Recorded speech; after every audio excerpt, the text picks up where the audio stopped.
गांव के उस छोटे से रेलवे स्टेशन पर शाम हमेशा थोड़ी उदास लगती थी। ट्रेनें आती जाती रहती थीं, लेकिन कुछ लोग हमेशा के लिए वहीं रुक जाते थे।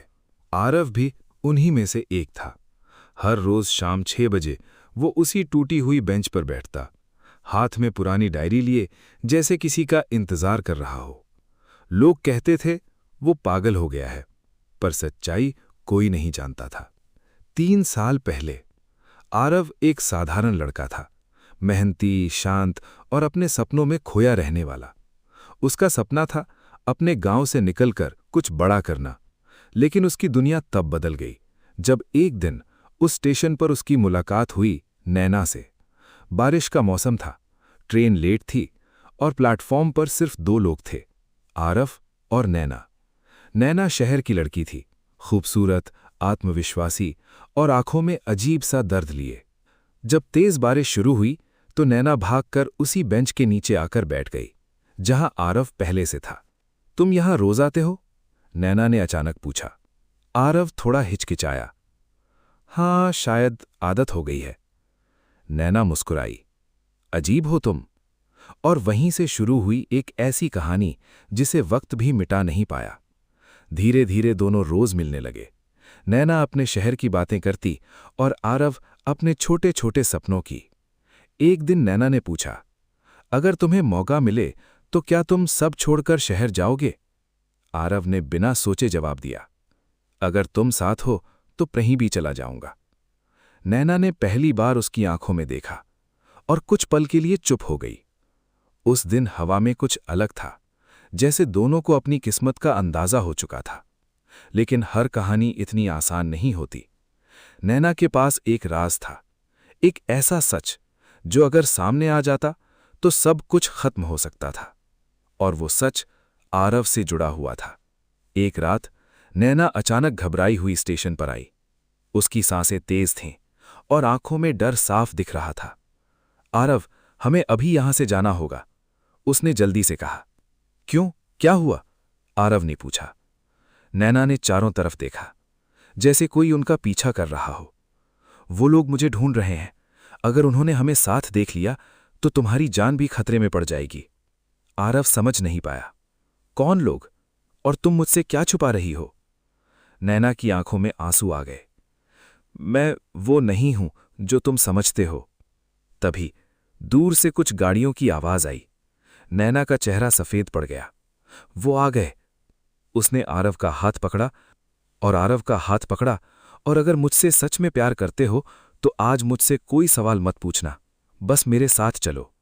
आरव के सामने 2 रास्ते थे, एक सच जानने का और दूसरा बिना कुछ जाने नैना पर भरोसा करने का। उसने नैना की आंखों में देखा और बिना कुछ कहे उसका हाथ थाम लिया। दोनों अंधेरे में भागने लगे। पीछे से गाड़ियों की आवाजें और तेज होती जा रही थीं। और उसी रात आरव की जिंदगी हमेशा के लिए बदल गई। लेकिन असली सवाल अभी बाकी था। नैना आखिर है कौन? कौन लोग उसका पीछा कर रहे हैं? और सबसे बड़ा सच, क्या नैना का प्यार सच्चा है या सिर्फ एक खेल? और उसी रात अंधेरे में भागते हुए आरव को पहली बार एहसास हुआ, ये सिर्फ प्यार की कहानी नहीं है, ये एक खेल है जिसमें हर चाल जानलेवा हो सकती है। सांसें तेज थीं, दिल जोर से धड़क रहा था। इधर आओ। नैना ने आरव को एक पुराने गोदाम की तरफ खींच लिया। दोनों अंदर छिप गए। बाहर से गाड़ियों की आवाजें अब बिल्कुल पास आ चुकी थीं। आरव ने पहली बार गुस्से में पूछा, अब तो सच बता दो नैना, आखिर ये सब क्या है? नैना कुछ पल चुप रही। उसकी आंखों से आंसू गिरने लगे। मैं एक आम लड़की नहीं हूं आरव। गोदाम के टूटे हुए शीशे से बाहर की रोशनी अंदर आ रही थी। नैना का चेहरा आधा रोशनी में और आधा अंधेरे में था। मैं एक ऐसे परिवार से हूं जो बाहर से बिजनेस करता है, लेकिन अंदर से। वो रुक गई। आरव ने धीरे से कहा, अंदर से क्या? नैना ने कांपती आवाज में कहा, अंदर से वो लोग अपराध करते हैं। आरव के पैरों तले जमीन खिसक गई। क्या? हां, नैना ने सिर झुका लिया। मेरे पापा एक बहुत बड़े नेटवर्क का हिस्सा है और मैं उनके लिए सिर्फ एक मोहरा थी। आरव को अब सब कुछ समझ में आने लगा था, लेकिन एक सवाल अभी भी बाकी था। तो तुम यहां मेरे पास क्यों आई? नैना ने उसकी तरफ देखा।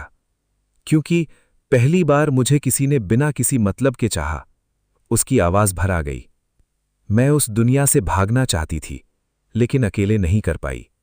तभी गोदाम के बाहर कदमों की आवाज आई। इधर ही हैं वो दोनों। किसी आदमी की भारी आवाज गूंजी। नैना का चेहरा डर से सफेद पड़ गया। वो लोग हमें ढूंढ चुके हैं। आरव ने चारों तरफ देखा। भागने का कोई रास्ता नहीं था। अब क्या करें? उसने घबरा कर पूछा। नैना ने उसकी आंखों में देखा और पहली बार उसके चेहरे पर डर नहीं बल्कि हिम्मत थी। अब भागना नहीं है। आरव चौंक गया। मतलब? नैना ने अपनी जेब से एक छोटा सा पेन ड्राइव निकाला। इसमें उनके सारे राज हैं, उसने धीरे से कहा। अगर ये बाहर आ गया तो उनका पूरा साम्राज्य खत्म हो जाएगा। आरव ने हैरानी से पूछा, ये तुम्हारे पास कैसे? नैना ने हल्की मुस्कान दी। मैं मोहरा थी, लेकिन बेवकूफ नहीं। बाहर से दरवाजा जोर से खुला। कुछ आदमी अंदर घुस आए। काले कपड़े, हथियार और आंखों में खून। उनमें से एक आदमी आगे बढ़ा। नैना, बहुत भाग ली तुम। नैना ने आरव का हाथ कसकर पकड़ा। अगर मुझे कुछ हो जाए, उसने धीरे से कहा, तो ये पेन ड्राइव लेकर भाग जाना। नहीं, आरव ने गुस्से में कहा, मैं तुम्हें कुछ नहीं होने दूंगा। आदमी हंस पड़ा। प्यार सबसे बड़ी कमजोरी होता है। उसने बंदूक उठाई और सीधे आरव पर तान दी। नैना चिल्लाई, नहीं, और अगले ही पल गोली चल गई। कुछ सेकंड के लिए सब कुछ रुक गया। धूल हवा में उड़ रही थी। सन्नाटा छा गया था। आरव धीरे धीरे नीचे गिरने लगा। नैना की आंखों से आंसू बहने लगे। आरव! लेकिन जैसे ही आरव जमीन पर गिरा, उसने अचानक नैना का हाथ और कस लिया और फुसफुसाया, मैं अभी जिंदा हूं। नैना चौंक गई। गोली उसके कंधे को छूते हुए निकल गई थी, लेकिन खतरा अभी भी खत्म नहीं हुआ था। तभी दूर से पुलिस सायरन की आवाज गूंजने लगी। आदमी घबरा गए। पुलिस! नैना ने धीरे से मुस्कुराया। मैंने पहले ही उन्हें खबर दे दी थी। सब कुछ बदल चुका था। अब खेल पलट चुका था। लेकिन कहानी यहीं खत्म नहीं होती, क्योंकि असली झटका अभी बाकी था। जब पुलिस अंदर आई तो उनके साथ एक आदमी भी था, जिसे देखकर नैना का चेहरा पूरी तरह जम गया। पापा! वो आदमी जिससे नैना भाग रही थी, अब खुद पुलिस के साथ खड़ा था, और उसके चेहरे पर एक अजीब सी मुस्कान थी। क्या ये सब पहले से प्लान था? क्या नैना ने जिस पर भरोसा किया वही उसका सबसे बड़ा दुश्मन निकला? और आरव, क्या वो इस खेल में बच पाएगा? पापा! नैना की आवाज जैसे गले में ही अटक गई थी। गोदाम के दरवाजे पर खड़ा वो आदमी जिससे वो भाग रही थी, आज पुलिस के साथ खड़ा था, और उसके चेहरे पर एक अजीब सी ठंडी मुस्कान थी। आरव अभी भी जमीन पर था, कंधे से खून बह रहा था, लेकिन उसकी नज़र सिर्फ नैना पर थी। ये क्या हो रहा है? उसने दर्द में कहा। नैना के पापा धीरे धीरे अंदर आए। उनकी चाल में घमंड था और आंखों में जीत। बेटा, खेल अभी शुरू हुआ है, उन्होंने ठंडी आवाज में कहा। पुलिस वाले चारों तरफ खड़े थे, लेकिन अजीब बात ये थी, कोई भी नैना के पापा को रोक नहीं रहा था।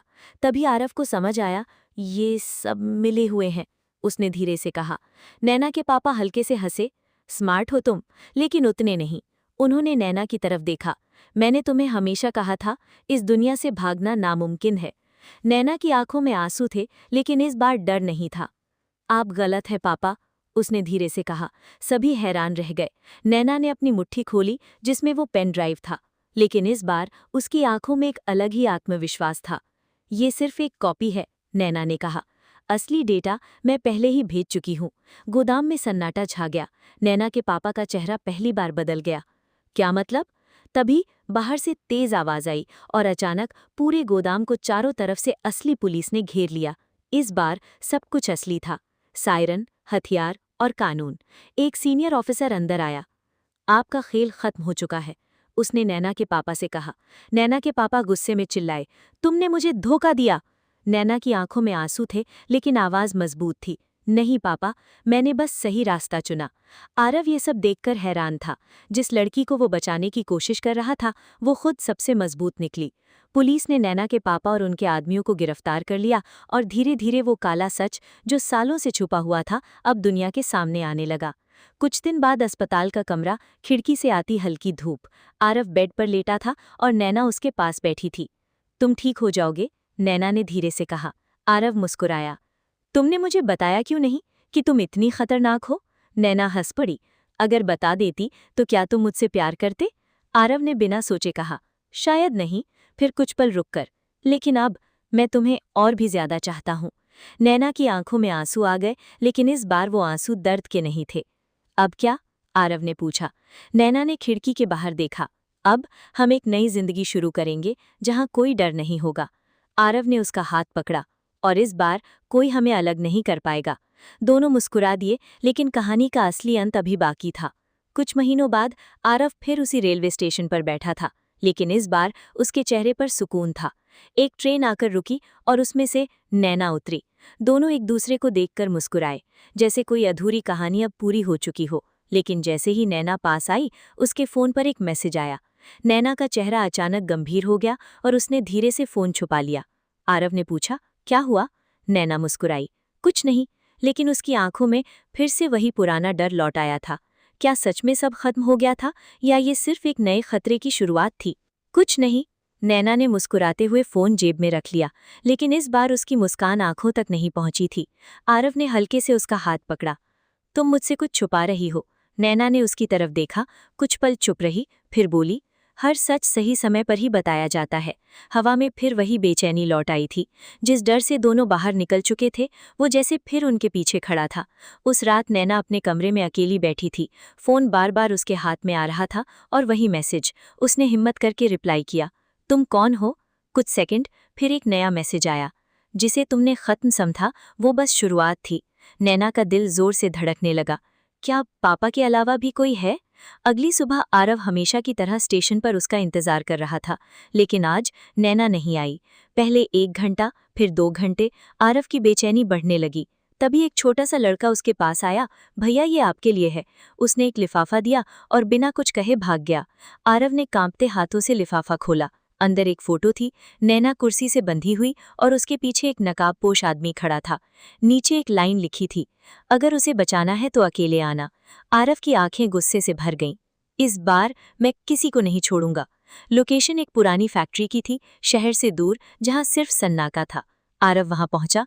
चारों तरफ खामोशी, टूटी दीवारें, जंग लगी मशीनें और हवा में डर। मैं आ गया हूं, उसने जोर से चिल्लाया। तभी ऊपर से एक आवाज आई, मुझे पता था तुम जरूर आओगे। आरव ने ऊपर देखा, एक आदमी खड़ा था, चेहरे पर मास्क, लेकिन आवाज जानी पहचानी थी। कौन हो तुम? आरव ने गुस्से में पूछा। वो आदमी धीरे धीरे नीचे उतरा और जैसे ही उसने मास्क हटाया, आरव की आंखें फटी की फटी रह गईं। रोहन? हाँ, वो रोहन था, आरव का बचपन का दोस्त, जिसे वो सालों पहले खो चुका था। सरप्राइज, रोहन ने मुस्कुराते हुए कहा। आरव को यकीन नहीं हो रहा था। तुम जिंदा हो? और ये सब? रोहन की आंखों में गुस्सा था। तुम्हें लगता है मैं मर गया था? नहीं आरव, मुझे मारा गया था, और जिसने मुझे मरवाया, उसने नैना की तरफ इशारा किया, वो है तुम्हारा प्यार। आरव का दिमाग सुन्न हो गया। क्या बकवास कर रहे हो? रोहन हंसा। तुम्हें सच नहीं पता? नैना के पापा ने सिर्फ बिजनेस नहीं किया, उन्होंने अपने रास्ते के हर इंसान को खत्म किया, और मैं उनके रास्ते में आ गया था। नैना रोते हुए बोली, नहीं आरव, ये सब मेरे पापा ने किया था, मैंने नहीं। चुप, रोहन चिल्लाया। झूठ, तुम सब एक जैसे हो। तभी आरव ने जेब से अपना फोन निकाला और एक वीडियो चलाया। वीडियो में नैना के पापा खुद कबूल कर रहे थे, जो भी मेरे रास्ते में आया मैंने उसे खत्म कर दिया, चाहे वो रोहन ही क्यों ना हो। रोहन की आंखें फैल गईं, उसके हाथ कांपने लगे। ये कैसे? आरव ने कहा। नैना ने ही ये सब रिकॉर्ड किया था, ताकि एक दिन सच सामने आ सके। रोहन का गुस्सा धीरे धीरे टूटने लगा, उसकी आंखों में आंसू आ गए। तो मैं इतने साल गलत था? नैना ने धीरे से कहा। तुम गलत नहीं थे, बस अधूरा सच जानते थे। कुछ सेकंड का सन्नाटा, फिर रोहन ने धीरे से बंदूक नीचे कर दी। मैंने अपनी ही दुनिया को दुश्मन बना लिया। उसकी आवाज टूट रही थी। आरव उसके पास गया और उसके कंधे पर हाथ रखा। अभी भी देर नहीं हुई, लेकिन कहानी इतनी आसान कहाँ खत्म होती है। तभी फैक्ट्री के बाहर से अचानक गोलियों की आवाज आई। धड़ाम धड़ाम, तीनों चौंक गए। एक आदमी भागता हुआ अंदर आया। बॉस, पुलिस ने पूरे एरिया को घेर लिया है। रोहन समझ गया, अब कोई बच नहीं सकता। आरव ने कहा, तो चलो आज सब खत्म कर देते हैं। तीनों साथ में बाहर आए। बाहर चारों तरफ पुलिस थी, लाल नीली लाइट्स, हथियार और सायरन। इस बार कोई भागने वाला नहीं था। रोहन ने खुद अपने हाथ आगे बढ़ा दिए। मैं सरेंडर करता हूँ। नैना और आरव एक दूसरे को देखने लगे। कुछ महीनों बाद एक नई सुबह, सूरज की हल्की किरणें और वही पुराना रेलवे स्टेशन। आरव और नैना साथ बैठे थे, इस बार बिना किसी डर के। अब सब खत्म हो गया नैना, नैना ने मुस्कुराते हुए कहा। आरव ने उसकी तरफ देखा। नहीं, अब हमारी असली कहानी शुरू हुई है। दोनों हंस पड़े। दूर कहीं जेल की एक खिड़की के पीछे रोहन खड़ा था। उसके चेहरे पर सुकून था, लेकिन आंखों में एक वादा, मैं वापस आऊंगा, लेकिन इस बार सच के लिए।